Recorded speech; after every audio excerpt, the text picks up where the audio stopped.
Welcome back.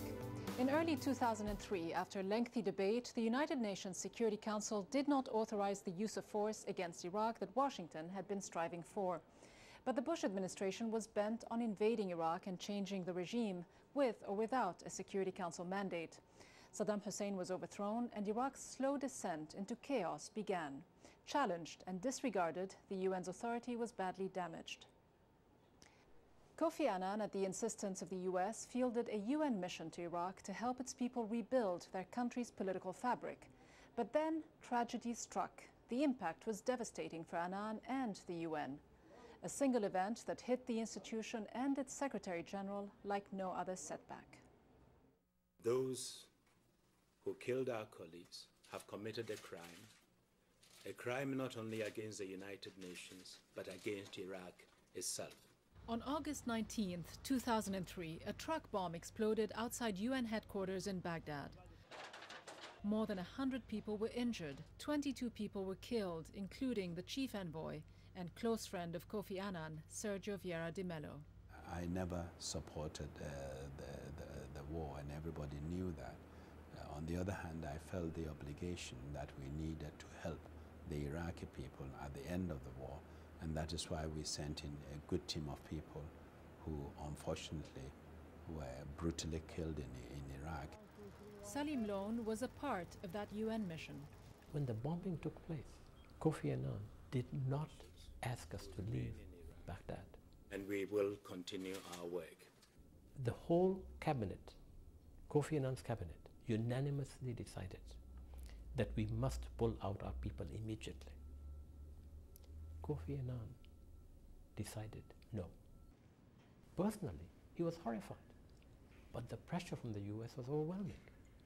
And so he refused to ask us to leave after the terrible bombing which killed Sergio. But a commitment to provide aid in Iraq was not enough for some in Washington, Very good, thank you, who were angry that Kofi Annan did not endorse the war. This, according to many, led some members of the US Congress to launch a campaign against the UN and its Secretary General. There were bribes, there were kickbacks, there was lax oversight from the Secretariat. He was slandered in the oil for food program, personally slandered in an incredible way.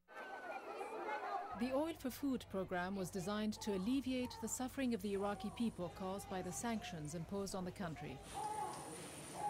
Kofi Annan's son Kojo worked for one of the UN contractors. He was accused of abusing his father's authority to win that contract for his employer. As a Secretary General, it was difficult for me to stand there and hear the organization being badgered like this. And as a father, it was also difficult to hear what was being said about the son. We have found no corruption by the Secretary General. His behavior has not been exonerated by any stretch of the imagination. Though the 18-month investigation led by Paul Volcker did not incriminate Kofi Annan, he admits the so-called Oil for Food scandal was his lowest point as Secretary General. It was painful. I knew it was deliberate, it was dishonest, that they were trying to get to me, and if they couldn't get to me through my son. It's in his interest and the United Nations' interest for him to step down. A personal attack, many believe, by some members of the Republican Party. He needs to think about stepping down.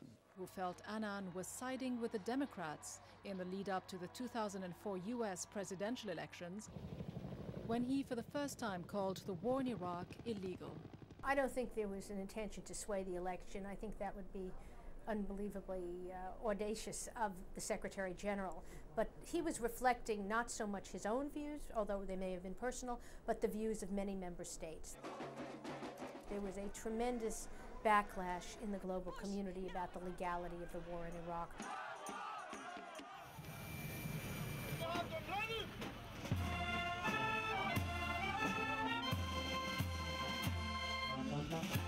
As Kofi Annan's term as UN Secretary General comes to a close,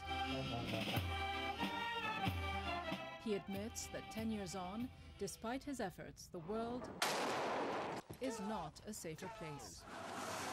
I am worried about the broader Middle East. I'm talking from Iran through Iraq to Syria to Lebanon to Palestine and Israel. all these are linked. I mean, what happens in Iraq has impact on the broader region. How we handle the Iranian dossier will have impact on the broader region. And we need to be very, very careful and wise how we deal with that whole area. And so I'm not one of those who believes that the world is safer today than it was 5 years ago. As a new dawn begins in his life, Annan plans to spend more time in his native Ghana, where he'll renew his commitment to helping his own people. I would want to be active in Africa. We are the only continent that can't feed itself. The only continent that has not been through a green revolution, and the only continent that knows that next year there will be a drought and the year after probably. I want to give a bit of time to that.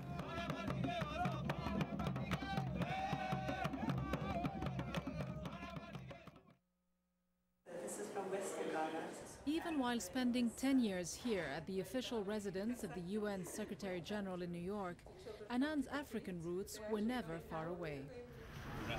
He will always be somebody who will devote himself to a common good. I think he knows how to say hello and how are you in about 15 languages. Just because he wants to connect to people, he wants to meet with them on their home turf.